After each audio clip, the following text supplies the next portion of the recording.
नमस्कार, मैं स्नेहा आपकी होस्ट एक बार फिर से आपका स्वागत करती हूँ आपके अपने चैनल डर का घर में। आज जो मैं कहानी आपके लिए लेकर आई हूँ उससे पहले मैं अपने सारे दोस्तों को दिल से एक बार फिर से धन्यवाद करना चाहती हूँ। खास करके मेरी एक नई दोस्त जो हमसे जुड़ी हैं, जिनका नाम है कोमल, जो कि बनारस से हैं। कोमल जी, आपका बहुत बहुत शुक्रिया कि आपने आपकी जगह भी बताई और आपने ये भी बताया कि आप मेरी कहानियों को कितना ज़्यादा पसंद करती हैं। मुझे ये जानकर बहुत खुशी हुई और मुझे ये बात भी बताने में आप सबको बहुत खुशी हो रही है कि कोमल जी ने अपने बारे में ये भी बताया है कि वो कहाँ किस जगह पर रहती हैं, भोले बाबा की नगरी में। अगर मुझे कभी मौका मिला कोमल जी और मैं वहाँ उस तरफ आई तो मैं आपसे एक बार ज़रूर मिलना चाहूँगी। उम्मीद है कि उस दिन का इंतज़ार आपको भी उसी तरह से रहेगा जैसा कि मुझे है। उसके अलावा मेरे सारे दोस्त, जिनका नाम है नवीन शर्मा, आकाश जी, अमित जी, आप सबको मैं दिल से धन्यवाद देती हूँ। आप सबके कमेंट से मुझे इतनी खुशी मिलती है, इतनी हिम्मत मिलती है कि हाँ, मैं आगे भी आपके लिए इससे और बेहतर कुछ लेकर आऊँ। आप सब अपना प्यार और सपोर्ट मेरे साथ हमेशा ऐसे ही बनाए रखें। तो चलिए बढ़ते हैं आज की अपनी कहानी की तरफ। आज की कहानी है सबिता की। सबिता जो कि एक ऐसी लड़की थी जिसको अपना नाम कमाना था। वो एक ऐसी दुनिया में थी जिस दुनिया में नाम बहुत मैटर करता है। सबिता काफ़ी दिनों से इस लाइन में कोशिशें कर रही थी कि वो कुछ अच्छा कर सके, कुछ आगे बढ़ सके, लेकिन उसके पास शायद आप जैसे प्यारे प्यारे दोस्त और साथ देने वाले लोगों की कमी थी, जिसके वजह से सबिता का काम अच्छा होने के बाद भी उसको नाम नहीं मिल पा रहा था। सबिता ने ये तय किया कि वो अब हॉरर वीडियोस डालेगी, हॉरर ऐसी कहानियाँ डालेगी जिसमें वो सामने सामने भूतों से मिलेगी, मतलब ऐसी जगहों पर जाएगी जहाँ पर भूत प्रेत आत्माओं का वास होता है। हॉन्टेड प्लेसेस पे जाना और वहाँ पर जाकर लाइव वीडियो, लाइव स्ट्रीमिंग करना, ये सब सबिता ने अब तय कर लिया था। उसकी टीम, मतलब उसके दोस्त बहुत अच्छे थे, काफ़ी सपोर्टिव थे। उन्होंने भी यही कहा कि वो अगर ऐसा कुछ करती है, ये सबसे अलग होगा और लोगों का इंटरेस्ट भी इसमें आएगा। जिसमें से एक लड़के ने उसे साफ साफ मना कर दिया कि देखो सबिता, ऐसी कोई चीज़ मत करो जिससे आगे चल के तुम्हें या हमें कोई मुसीबत झेलनी पड़ जाए, क्योंकि कई बार ऐसा होता है, ऐसी चीज़ों के साथ खिलवाड़ करने से हम पर ये शक्तियाँ काफ़ी भारी पड़ जाती हैं। सबिता को भी इन चीज़ों से काफ़ी डर लगता था, जिसके वजह से सबिता उसकी बात मान गई।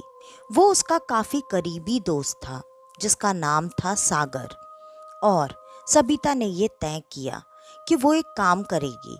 वो ऐसी किसी जगह पर जाएगी जो कि सुनसान और वीरान हो, और वहाँ पर जाकर वो लोगों को झूठे वीडियोस दिखाएगी, मतलब फेक वीडियोस बनाकर अपने ही किसी दोस्त को भूत बनाकर कैमरे के सामने लाना और लोगों को डराना। ये बात बताने से ऐसा बिल्कुल नहीं है कि जो लोग ऐसा काम करते हैं मैं उनके काम को गलत कह रही हूँ या फिर झूठा। मैं इन चीज़ों के लिए आप सबसे पहले ही माफ़ी मांग रही हूँ कि अगर आप ऐसा कुछ सोच रहे हैं तो मेरा इरादा ऐसा बिल्कुल नहीं है। मैं सिर्फ बता रही हूँ कि कई बार हंसी मजाक में इंसान से ऐसी गलती हो जाती है जो गलती हमें नहीं करनी चाहिए। सबिता भी अब यही गलती करने वाली थी। सबिता और उसके दोस्त अब ऐसी जगहों को ढूंढ ढूंढ कर वहां पर जाते और ऐसे वीडियोस बनाया करते। धीरे धीरे सबिता की जिंदगी में भी चमत्कार होने लगे। उसकी ऐसी वीडियोस इतनी जल्दी और इतनी ज़्यादा पॉपुलर होने लगी, जिससे कि सबिता को धीरे धीरे अब इन चीज़ों को करने के लिए काफ़ी हिम्मत मिलने लगी थी। सबिता ने धीरे धीरे करके अपने इस काम को बढ़ाना शुरू कर दिया। धीरे धीरे उसकी टीम भी काफ़ी बड़ी होती चली गई और अब सबिता इस इंडस्ट्री की एक बहुत अच्छी जानी मानी स्टार बन चुकी थी। वो अब एक ऐसी स्टार थी जिसके वीडियोस का लोगों को बेसब्री से इंतज़ार रहा करता था। लोग ऐसे बेचैनी से उसके वीडियोस का इंतज़ार किया करते थे कि उसके वीडियोस आते ही उसके व्यूज़ मिलियंस में जाया करते थे और कमाई भी बहुत अच्छी खासी हो रही थी। सब कुछ बहुत अच्छा चल रहा था, उसकी सोच से भी ज़्यादा अच्छा, जिसके वजह से अब जो वो वीडियोस हफ्ते में एक आध बार बनाया करती थी, उसने इस वीडियोस बनाने की तादाद काफ़ी ज़्यादा बढ़ा दी। वो लगभग हर दिन ऐसी किसी जगह को ढूंढती और ढूंढकर वहाँ पर जाकर ऐसे वीडियोस बनाती। ऐसे ही उसके टीम मेंबर्स, उसके दोस्तों ने एक जगह चुनी, जो जगह कई सालों से खाली, सुनसान और वीरान पड़ी हुई थी। उसको उसके दोस्तों ने उस जगह के बारे में बताया और ये भी बताया कि उस जगह के बारे में ये भी कहते हैं कि वहाँ पर शायद सच में आत्माएं रहती हैं। लेकिन इस बीच में सबिता ने ऐसी कई जगहों पर जाकर ऐसे वीडियोस बनाए थे और उसे ऐसी किसी शक्ति का सामना नहीं करना पड़ा था, जिसके वजह से सबिता और उसके टीम मेंबर्स की हिम्मत अब काफ़ी बढ़ चुकी थी, जिसके वजह से उसने इस बात के लिए साफ साफ इनकार कर दिया। उसने कहा, अरे नहीं नहीं, ऐसा कुछ नहीं होता है यार, हम लोग कितने समय से ऐसे वीडियोस बना रहे हैं, ऐसी जगहों पर जा रहे हैं, पता नहीं हम ऐसे कितनी जगहों पर जा चुके हैं जहाँ पर लोगों का कहना यही रहता है, यहाँ भूत है, यहाँ प्रेत है, यहाँ आत्माएं हैं। ऐसा कुछ नहीं होता यार, ये सब बकवास है। और सबिता अपनी पूरी टीम को लेकर वहाँ पर पहुँच चुकी थी। सागर उस दिन वहाँ पर नहीं गया, क्योंकि सागर ऐसी जगहों के जाने के खिलाफ रहा करता था। उसने सबिता को मना भी किया, लेकिन सबिता ने उसकी बात नहीं सुनी। वो लोग वहाँ पर जब ऐसी वीडियोस बना रहे थे, तब उनके कैमरे में कुछ अलग अलग चीज़ें उन्हें दिखाई दे रही थीं और जो इंसान, जो दोस्त, जो टीम मेंबर उन वीडियोस को शूट कर रहा था, उसने जानबूझकर ये बातें उस वक्त किसी को भी नहीं बताई, ताकि इससे उनके व्यूज़ में और ज़्यादा ग्रोथ हो सके। उसने वो चीज़ें देखते हुए भी अनदेखी कर दी।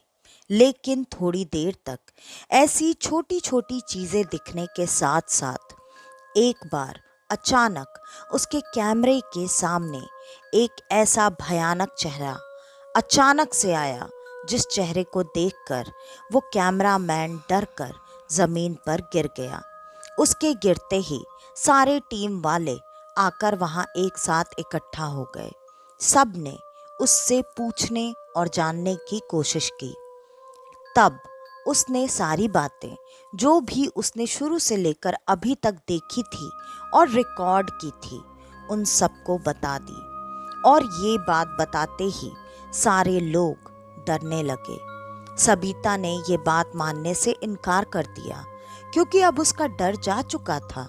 सबिता ने कहा, अगर सच में ऐसा है तो मुझे रिकॉर्डिंग दिखाओ, मैं नहीं मानती तुम्हारे इन फालतू के बातों को। सबिता के ऐसा कहते ही उसने वो वीडियोस उसे दिखाए। सबिता को सच में वो सारी चीज़ें दिखाई दे रही थीं और सबिता भी अचानक उस चेहरे को कैमरे के इतना नज़दीक पाकर डर गई। उसके होश उड़ चुके थे।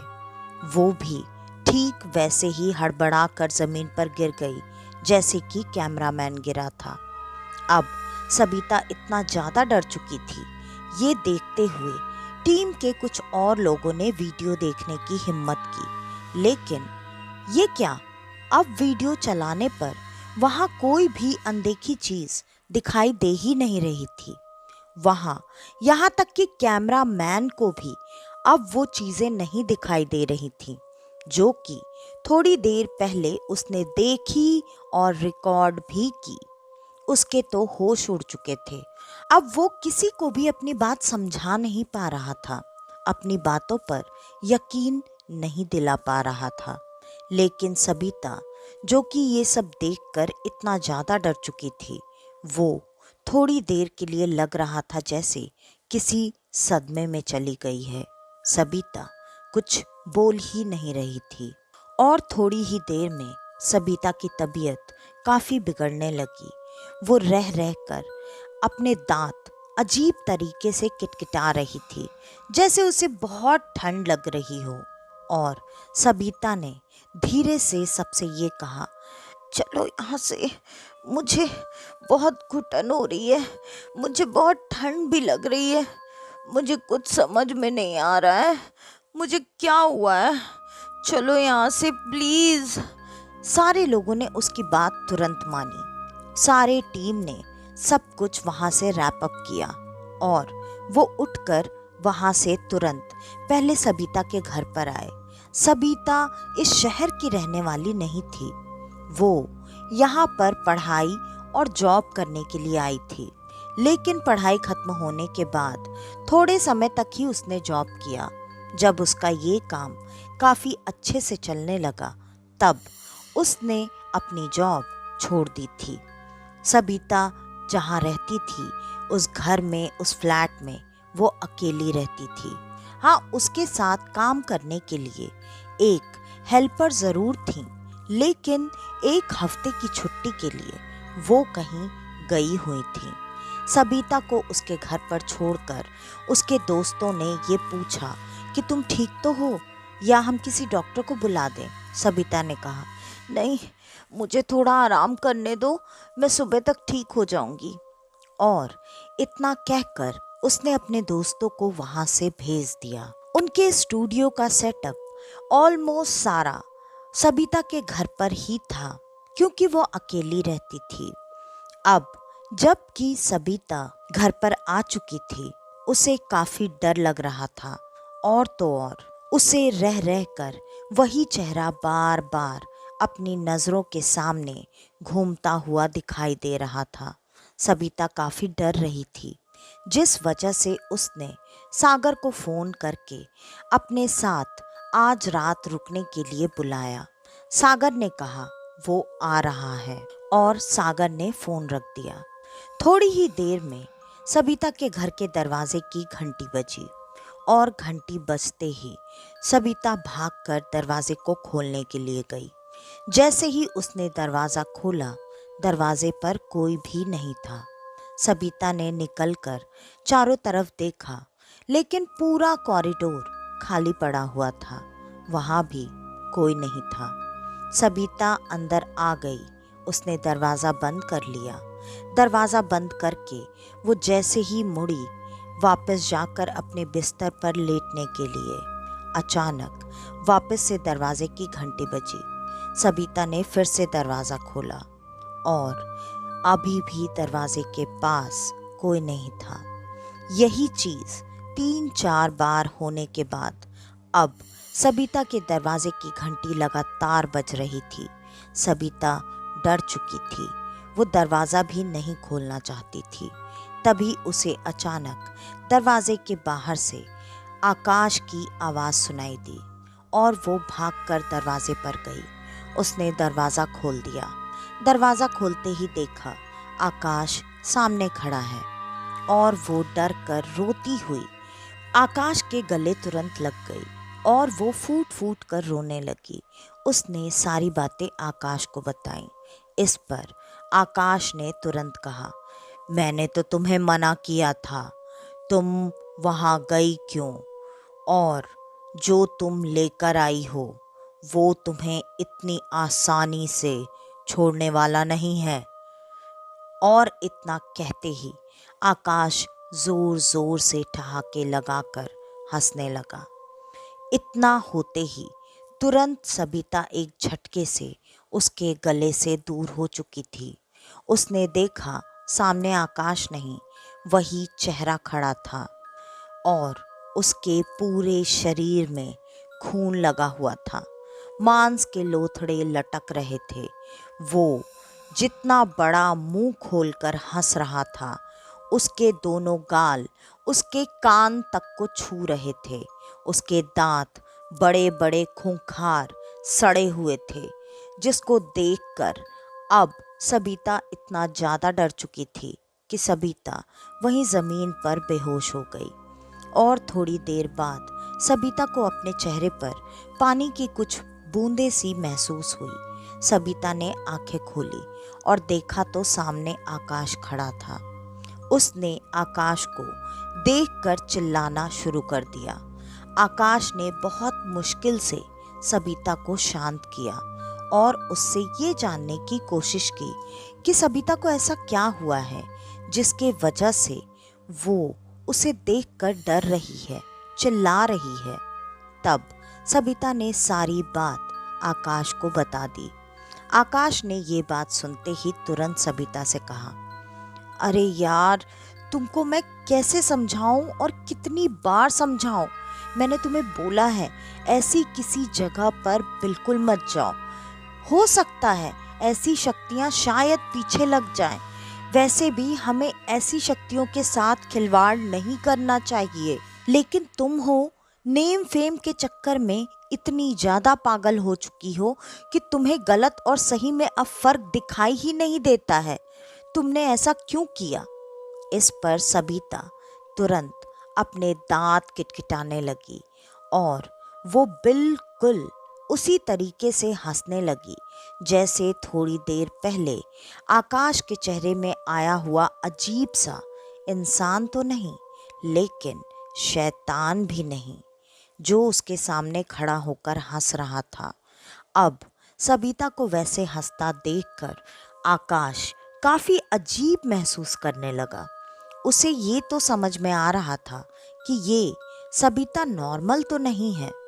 आकाश ने सबिता को कई बार आवाज देकर नॉर्मल करने की कोशिश की, लेकिन उसकी सारी कोशिशें बेकार हो गई।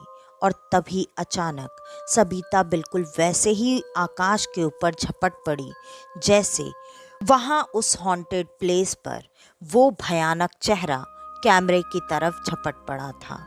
और तुरंत सबिता ने बहुत जोर से आकाश के कंधे को काट कर उसके कंधे का मांस का एक टुकड़ा अलग कर दिया और वो उसे मुंह में लेकर कचर कचर की आवाज के साथ बड़े मजे से खाने लगी। जो आकाश का खून सबिता के मुंह पर लगा था, उसने उसे जीभ लगाकर साफ कर लिया और ऐसी आवाज के साथ सबिता आकाश को देखकर जोर जोर से हंस रही थी, ऐसे जैसे उसके सामने उसका दोस्त नहीं, उसका पसंदीदा खाना पड़ा हुआ है। आकाश दर्द से जोर जोर से करा रहा था।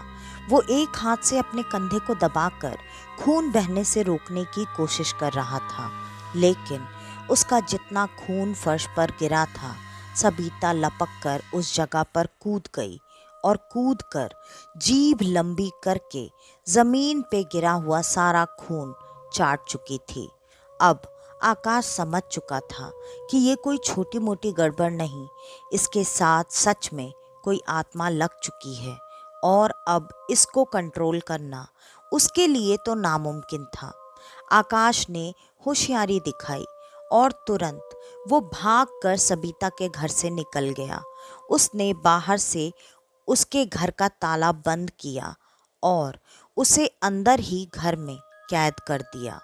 ये करते ही वो वहां से भागकर अपने जानने वाले एक रिश्तेदार के पास पहुंचा, जो कि इन सब चीज़ों के बारे में थोड़ी बहुत जानकारी रखते थे। आकाश ने सारी बातें उनको बता दी। सबसे पहले उन्होंने आकाश की मरहम पट्टी की और उसके बाद इन चीज़ों के बारे में सुनते हुए कहा, आकाश, जैसे तुम बता रहे हो और जो मुझे सामने दिख रहा है, मुझे ये बात अच्छे से समझ में आ रही है कि ये कोई आम बात तो नहीं है और सबिता के साथ जो चीज़ अब लग चुकी है वो कोई मामूली चीज़ भी नहीं है। वो चीज़ हटाना या उसे रोकना मेरे बस की बात नहीं है। हाँ, मैं बस इतना ही कर सकता हूँ तुम्हारी मदद करने के लिए कि मैं थोड़ी देर के लिए उसका रोक कर सकता हूँ ताकि हम उसे किसी पहुँचे हुए या उतारा करने वाली जगह पर ले जा सकें। आकाश ने कहा, भाई, आप बस इतना ही कर दो, इतना ही काफ़ी होगा मेरे लिए, लेकिन मेरी मदद करो प्लीज़। और आप तो ऐसे किसी को जानते होगे ना? उन्होंने कहा, हाँ, मैं किसी और को तो नहीं, मेरे एक गुरुजी हैं जिनसे मैं ये विद्या सीखने की कोशिश कर रहा था, मैं उन्हें जानता हूँ, लेकिन उन्होंने मुझे ये विद्या अभी सिखाने से मना कर दिया। उन्होंने पहले मुझे कुछ साधनाएं करने के लिए कहा है, तो वो इन बारे में काफ़ी जानते हैं। चलो हम उनके पास चलते हैं। इससे पहले सबिता के यहाँ जाकर उसे किसी भी तरह से वहाँ तक लेकर जाना पड़ेगा। कहते हैं ऐसी चीज़ों को संभालना बहुत मुश्किल होता है। हाँ, लेकिन उनके रोग तक की चीज़ें मैं जानता हूँ। इतना कहकर वो दोनों तुरंत सबिता के घर पर पहुँच चुके थे। वहाँ पर पहुँचकर आकाश ने ताला खोला, ये देखने के लिए कि सबिता घर में है या नहीं। पहले आकाश आराम से सबिता को धीरे धीरे आवाज़ देता हुआ घर के अंदर आया। घर के अंदर आकर उसने देखा सबिता पूरे घर में कहीं नहीं थी और इतनी ही देर में उसके जानने वाले उसके बड़े भाई घर के अंदर आ चुके थे। उन्होंने कहा, वो यहाँ नहीं है, लेकिन मुझे पता है वो अभी कहाँ होगी। चलो, हमें वहीं जाना पड़ेगा। वो दोनों उस जगह के लिए निकल चुके थे। उस जगह के रास्ते में काफ़ी आगे बढ़ने के बाद आकाश ने तुरंत कहा, भाई, हम लोग कहाँ जा रहे हैं? ये तो मुझे उसी जगह का रास्ता लग रहा है जहाँ के लिए मुझे सबिता ने कहा था कि वो शूटिंग करने जा रही है। मुझे उस जगह पर नहीं जाना। इतना सुनते ही उसके भाई ने तुरंत कहा, हाँ, हम उसी जगह पर जा रहे हैं और उस जगह नहीं जाने का कोई सवाल ही नहीं उठता है, क्योंकि तुम चाहते हो ना अपनी दोस्त को बचाना। मैंने गुरुजी को किसी से संदेश भिजवा दिया है और सबिता वहीं पहुंच चुकी है। अब क्योंकि वो तुम्हारा शिकार नहीं कर पाई, सबिता अब उसका अगला शिकार है। अगर सबिता को बचाना चाहते हो तो जल्दी से जल्दी हमें वहां पहुंचना होगा। इतना कहकर उन्होंने गाड़ी की रफ्तार बढ़ा ली। उस जगह पर पहुंचते ही उन्होंने देखा गुरुजी वहां पहले से ही अपने दो और शिष्यों के साथ खड़े थे। गुरुजी ने तुरंत उन दोनों को इशारा करके वहीं बाहर रुकने के लिए कह दिया और गुरुजी वहीं खड़े होकर कुछ मंत्रों का जाप करने लगे। जैसे जैसे गुरुजी मंत्रों का जाप करके गंगा जल का छिड़काव उस जगह पर कर रहे थे, वैसे वैसे उस जगह से भयानक अजीब अजीब सी आवाज़ें आ रही थी और गुरुजी लगातार 5 से 7 बार मंत्रों का जाप करने के बाद और जल का छिड़काव करने के बाद उस घर के अंदर प्रवेश करने लगे। उनके साथ साथ उनके पीछे ही उनके वो दोनों शिष्य भी अंदर आते जा रहे थे। तीनों लगातार एक साथ मंत्रों का उच्चारण कर रहे थे। जैसे जैसे वो अंदर प्रवेश करते वैसे वैसे उनके मंत्रों के उच्चारण की ध्वनि बढ़ती जाती और उस भयानक चीख की आवाज़ भी बढ़ती जाती। वो सब घर के अंदर आ चुके थे। वहाँ सबिता एक कोने में चुपचाप बैठी हुई थी और सबिता एक तरफ लगातार देखे जा रही थी। उस तरफ देखकर सबिता काफ़ी डरी हुई थी, घबराई हुई थी। उधर अब शिष्यों ने कदम बढ़ाए और उन्होंने मंत्रों का उच्चारण करने के साथ साथ कुछ क्रिया आरंभ की। ये चीजें लगातार रात के 4 बजे तक चलती रहीं। सुबह के 4 बजे से पहले पहले वो चीख पुकार की आवाज कभी आती और कभी बिल्कुल नहीं आती। यहाँ बाहर खड़े होकर आकाश और उसके भाई काफी सोच में पड़े हुए थे। कहीं ना कहीं आकाश के भाई को चीजें तो समझ में आ रही थी, लेकिन आकाश को कुछ भी समझ में नहीं आ रहा था, क्योंकि आकाश के लिए ये चीजें ऐसे सामने से देखना बिल्कुल नई बात थी। और आकाश ने डरते हुए अपने भाई से पूछा, भाई ये सब क्या चल रहा है और कब तक चलेगा?